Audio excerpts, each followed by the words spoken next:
Welcome, everyone, to this deep dive. Today, we're cracking open a topic I think many of us think about quite a bit. E-books versus good old-fashioned paper books. Yeah, it's a constant debate, isn't it? And we're using a really great source today. It's called eBooks versus paper books, a reading debate. Now, it says it's for intermediate to advanced English learners, but honestly, the insights, they're for anyone who just loves to read. Absolutely. So our goal here is to really unpack the main arguments. We'll share this really compelling personal story from the source, and we'll also pull out some useful language bits so you can talk about your own reading preferences more easily. Basically, we want you to walk away with a clearer picture of this whole reading debate. And maybe, just maybe, think a bit more about your own habits. Okay, let's jump in. So the article kicks off by acknowledging something pretty fundamental, right? Both formats, paper and digital, they have this real appeal. Definitely.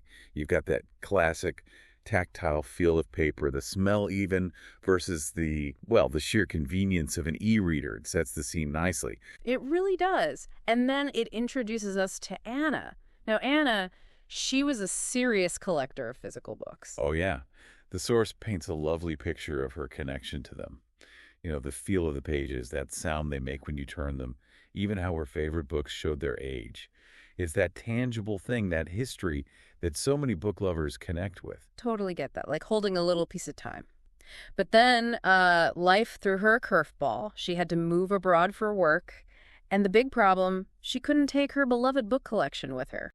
Exactly. And the source makes it clear it wasn't just leaving stuff behind. It was a feeling of loss, like leaving part of herself. It shows how tied up books can be with our identity. Wow, yeah. So that's where the e-reader comes in, sort of the practical solution when the familiar comfort is gone. That's a perfect way to put it. A friend gave her one, and her first reaction, according to the article, was just, it's not the same. And I think that sums up that initial resistance many people feel, right? Can this gadget really replace a book? Right. It feels like something essential is missing, but the story doesn't end there. Anna, she gradually started to see, the other side of the coin. Slowly but surely.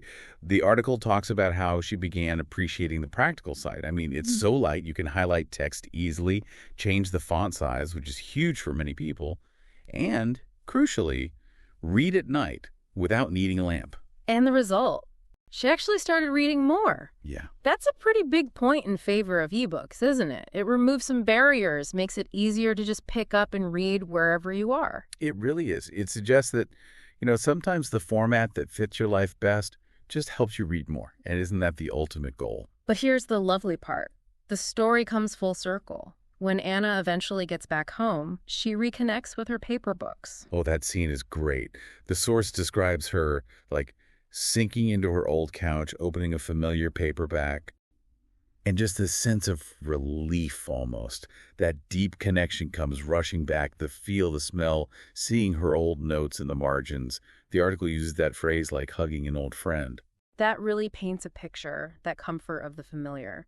So where did Anna land in the end? Back to only paper? Or fully digital? Well, interestingly, neither. She found a kind of middle ground. She embraced the ebook for its convenience, for travel and things like that. But she still reached for her physical books for that deeper, more sensory reading experience. That makes perfect sense. It's not always either, is it? It's about what works when. And her final message, the one the source highlights, it's brilliantly simple. It really is. Her big takeaway was just, the best format is the one that makes you read more.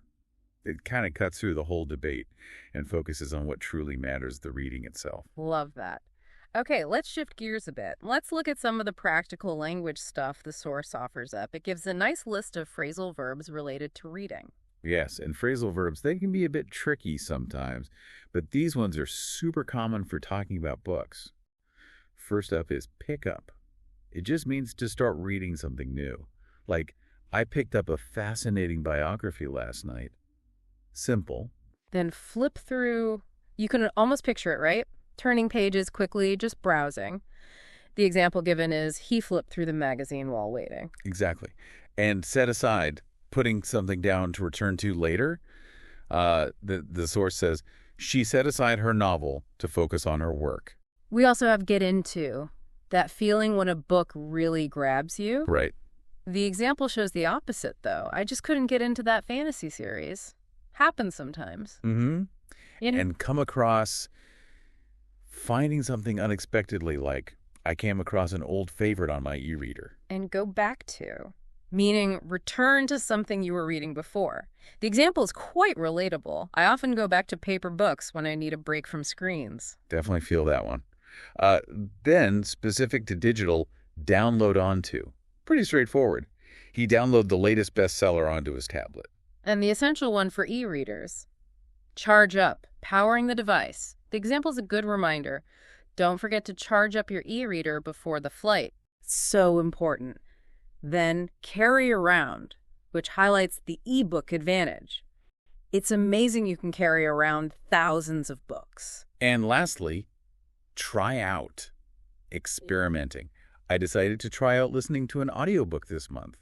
Exploring options. So those are the verbs. The source also lists some common word pairings, collocations that sound really natural when discussing reading. Right. Things like digital format, obvious but good to have. Yep.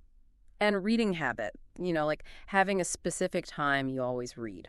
Paper texture brings back that sensory element we discussed. Contrasted with screen fatigue, definitely a modern issue. And bookshelf collection evokes that image of a personal library. Then practical things like font size, a key e-reader feature. The page-turning experience, that unique physical act. And for devices, battery life. Always on our minds. Reading preference, just your personal choice. And the handy bookmark feature on e-readers. Keeps your place without dog-earing. Okay, this next section is really gold, especially for English learners. The source points out common mistakes and gives the corrections. Yes, these little slip-ups are easy to make. For example, instead of, I love to read in paper book. You should say, I love to read paper books. Plural matters. And watch those prepositions. Not, I download the book in my tablet, but I downloaded the book onto my tablet. Articles, too. It's not, I read an ebook yesterday. It's, I read an ebook yesterday. Subject-verb agreement. The book have many page needs to be, the book has many pages. This one's about clarity. Instead of, I can't find the page because it's not paper, it's better as, I couldn't find the page because it wasn't on paper. And distinguishing the device. Not the battery of my book died, but the battery of my e-reader died. Another plural check. I carry many book. Should be, I carry many books. Simple past tense. Not, she forget to charge it, but she got to charge it. Comparisons need care. Instead of, I use Kindle, but it's not good than real books. I use a Kindle, but it's not as good as real books. And finally, the infinitive form. Not, it's difficult for concentrate on ebook, but it's difficult to concentrate on an ebook. Small fixes, big difference. Definitely makes your speaking sound smoother. And to wrap up the language part, the source gives some strategies for voicing your opinions clearly. Yeah, like using comparisons effectively. You could say ebooks are more portable, but paper books offer a different kind of connection. Sets up the contrast. Or showing that personal angle. For me, reading a physical book is a way to unwind. Makes it relatable. And using words like although or while. For instance, although digital is convenient, many people still prefer the feel of paper. Acknowledges both sides. The source also gives some solid tips for how to talk about this. Useful for anyone, really. Right, like use words you know well, don't try to be too fancy if it makes you stumble. And maybe slow down just a touch when you're explaining why you feel a certain way. Gives you thinking time. And adding little personal examples always helps make your point clearer and more engaging. All really practical advice. Yeah.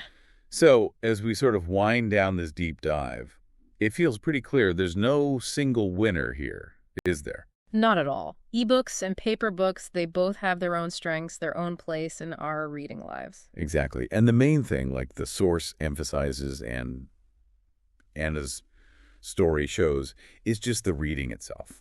The joy of it, whatever the format. So the message seems to be, try both. See what works for you when. Maybe it changes depending on the book or the situation. Absolutely.